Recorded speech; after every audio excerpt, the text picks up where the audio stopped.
Chapter 5. Increasing Life. You must get rid of the last vestige of the old idea that there is a deity whose will it is that you should be poor, or whose purposes may be served by keeping you in poverty. The intelligent substance which is all, and in all, and which lives in all, and lives in you, is a consciously living substance. Being a consciously living substance, it must have the nature and inherent desire of every living intelligence for increase of life. Every living thing must continually seek for the enlargement of its life, because life, in the mere act of living, must increase itself. A seed, dropped into the ground, springs into activity, and in the act of living produces 100 more seeds. Life, by living, multiplies itself. It is forever becoming more. It must do so if it continues to be at all. Intelligence is under the same necessity for continuous increase. Every thought we think makes it necessary for us to think another thought. Consciousness is continually expanding. Every fact we learn leads us to the learning of another fact. Knowledge is continually increasing. Every talent we cultivate brings to the mind the desire to cultivate another talent. We are subject to the urge of life, seeking expression, which ever drives us on to know more, to do more, and to be more. In order to know more, do more, and be more, we must have more. We must have things to use, for we learn and do and become only by using things. We must get rich so that we can live more. The desire for riches is simply the capacity for larger life seeking fulfillment. Every desire is the effort of an unexpressed possibility to come into action. It is power seeking to manifest which causes desire. That which makes you want more money is the same as that which makes the plant grow. It is life, seeking fuller expression. The one living substance must be subject to this inherent law of all life. It is permeated with the desire to live more. That is why it is under the necessity of creating things.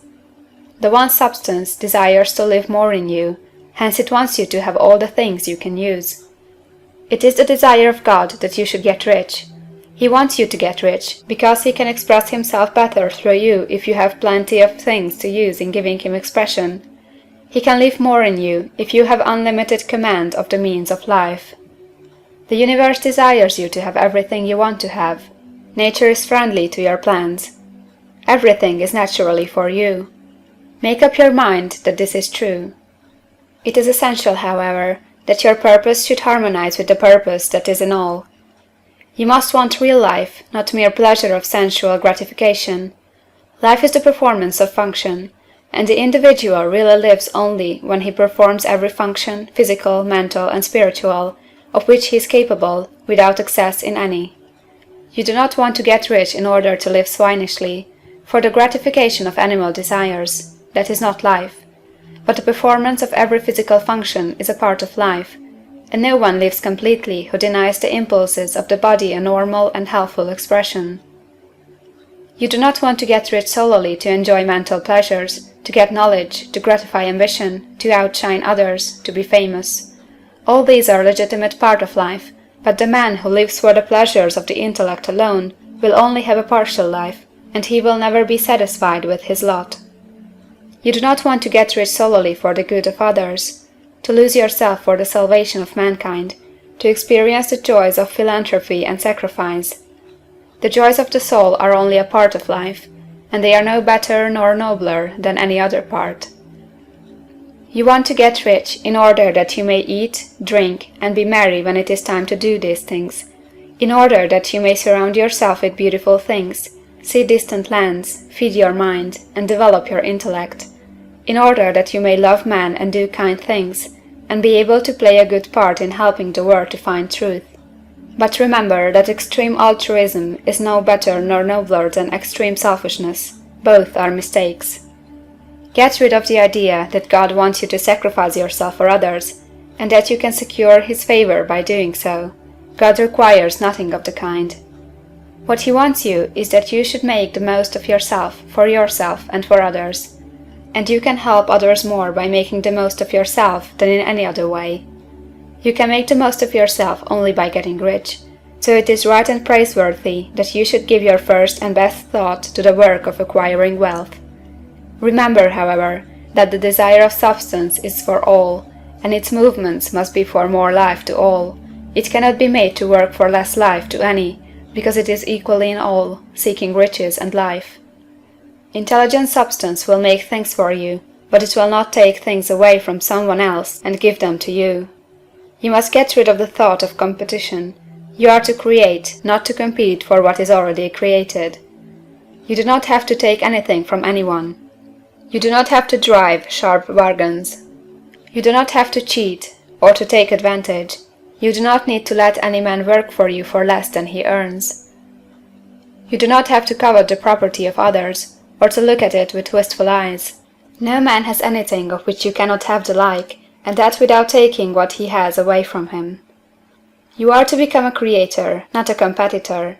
You are going to get what you want, but in such a way that when you get it every other man will have more than he has now. I am aware that there are men who get a vast amount of money by proceeding in direct opposition to the statements in the paragraph above, and may add a word of explanation here. Men of the plutocratic type, who become very rich, do so sometimes purely by their extraordinary ability on the plane of competition, and sometimes they unconsciously relate themselves to substance in its great purposes and movements for the general racial upbuilding through industrial evolution. Rockefeller, Carnegie, Morgan, and others have been the unconscious agents of the supreme in the necessary work of systematizing and organizing productive industry, and in the end, their work will contribute immensely toward increased life for all. Their day is nearly over. They have organized production, and will soon be succeeded by the agents of the multitude, who will organize the machinery of distribution. The multimillionaires are like the monster reptiles of the prehistoric eras. They play a necessary part in the evolutionary process, but the same power which produced them will dispose of them. And it is well to bear in mind that they have never been really rich. A record of the private lives of most of this class will show that they have really been the most abject and wretched of the poor. Riches secured on the competitive plane are never satisfactory and permanent. They are yours today and another's tomorrow. Remember, if you are to become rich in a scientific and certain way, you must rise entirely out of the competitive thought. You must never think for a moment that the supply is limited. Just as soon as you begin to think that all the money is being cornered and controlled by bankers and others, and that you must exert yourself to get laws passed to stop this process and so on, in that moment you drop into the competitive mind, and your power to cause creation is gone for the time being, and what is worse, you will probably arrest the creative movements you have already instituted. Know that there are countless millions of dollars worth of gold in the mountains of the earth, not yet brought to light, and know that if there were not, more would be created from thinking substance to supply your needs. Know that the money you need will come, even if it is necessary for 1,000 men to be led to the discovery of new gold mines tomorrow. Never look at the visible supply, look always at the limitless riches in formless substance, and know that they are coming to you as fast as you can receive and use them.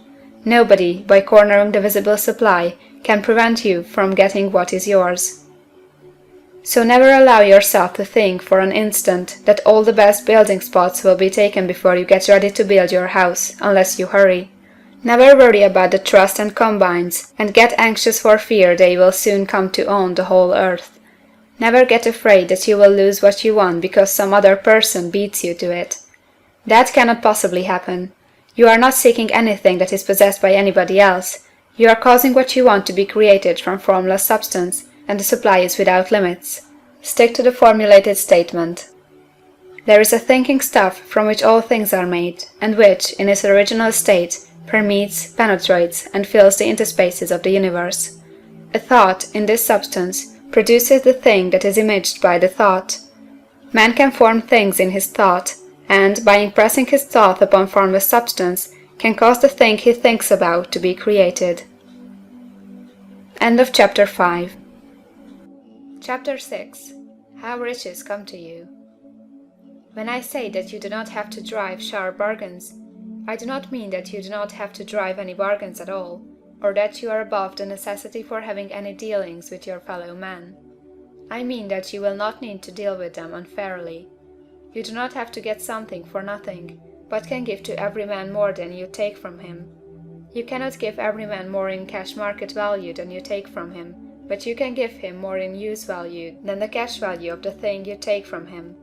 The paper, ink, and other material in this book may not be worth the money you pay for it, but if the ideas suggested in it bring you thousands of dollars, you have not been wronged by those who sold it to you. They have given you a great use value for a small cash value. Let us suppose that I own a picture by one of the greatest artists, which, in any civilized community, is worth thousands of dollars. I take it to Baffin Bay, and by salesmanship induce an Eskimo to give a bundle of furs worth 500 for it. I have really wronged him, for he has no use for the picture. It has no use value to him. It will not add to his life. But suppose I give him a gun, worth $50 for his furs. Then he has made a good bargain. He has use for the gun. It will get him many more furs and much food. It will add to his life in every day. It will make him rich.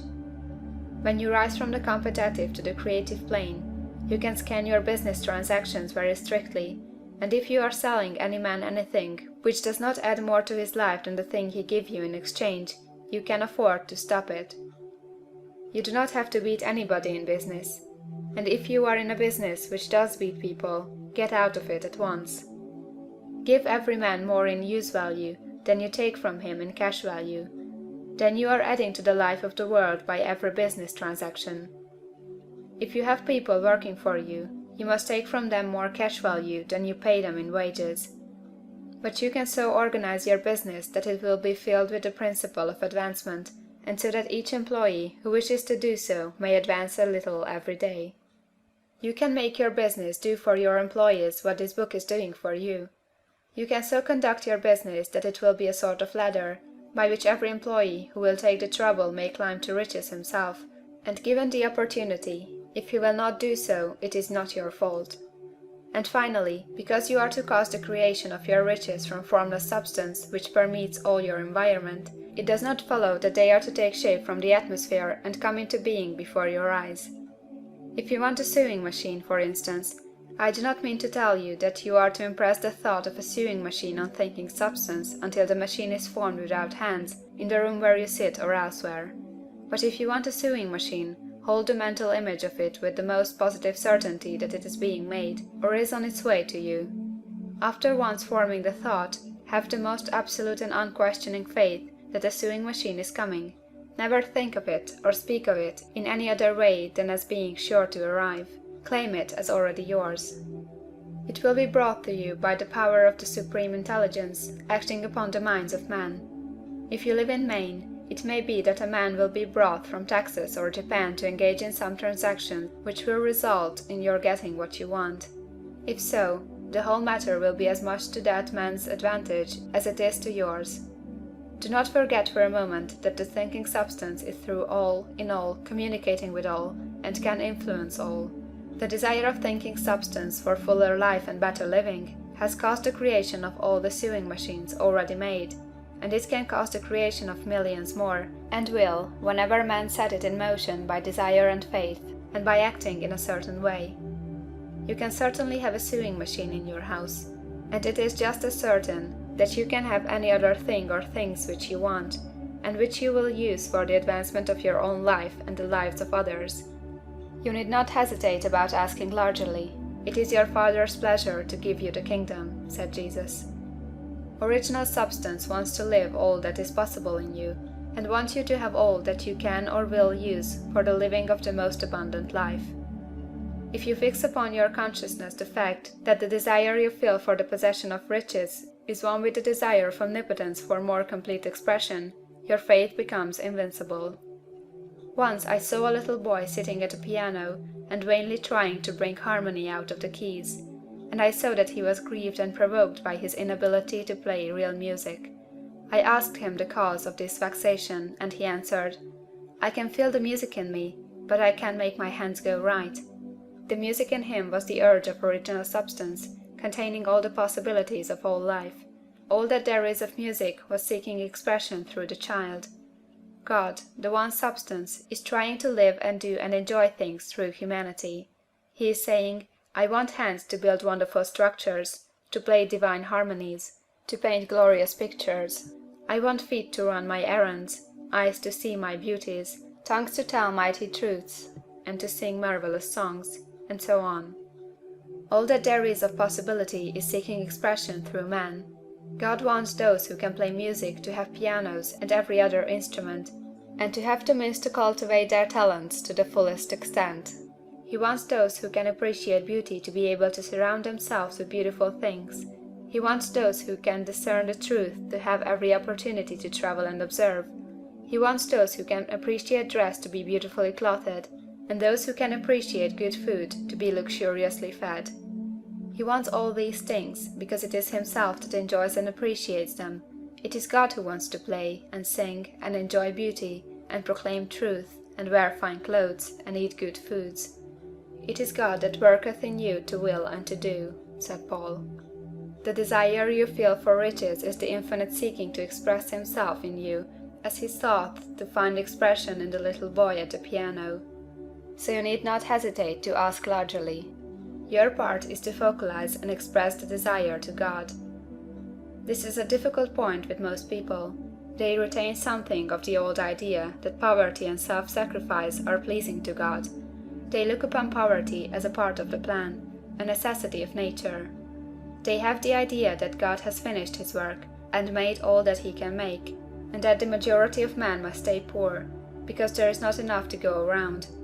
They hold so much to this erroneous thought that they feel ashamed to ask for wealth. They try not to want more than a very modest competence, just enough to make them fairly comfortable. I recall now a case of one student who was told that he must get in mind a clear picture of the things he desired, so that the creative thought of them might be impressed on formless substance. He was a very poor man, living in a rented house and having only what he earned from day to day, and he could not grasp the fact that all wealth was his. So, after thinking the matter over, he decided that he might reasonably ask for a new rug on the floor of his best room and an anthracite coal stove to heat the house during the cold winter. Following the instructions given in this book, he obtained these things in a few months, and then it dawned upon him that he had not asked enough. He went through the house in which he lived, and planned all the improvements he would like to make in it. He mentally added a bay window here, a room there, until it was complete in his mind as his ideal home, and then he planned its furnishings. Holding the whole picture in his mind, he began living in the certain way, and moving toward what he wanted, and he owns the house now, and is rebuilding it after the form of his mental image, and now, with still larger faith, he is going on to get greater things. It has been unto him according to his faith, and it is so with you and with all of us. End of chapter 6.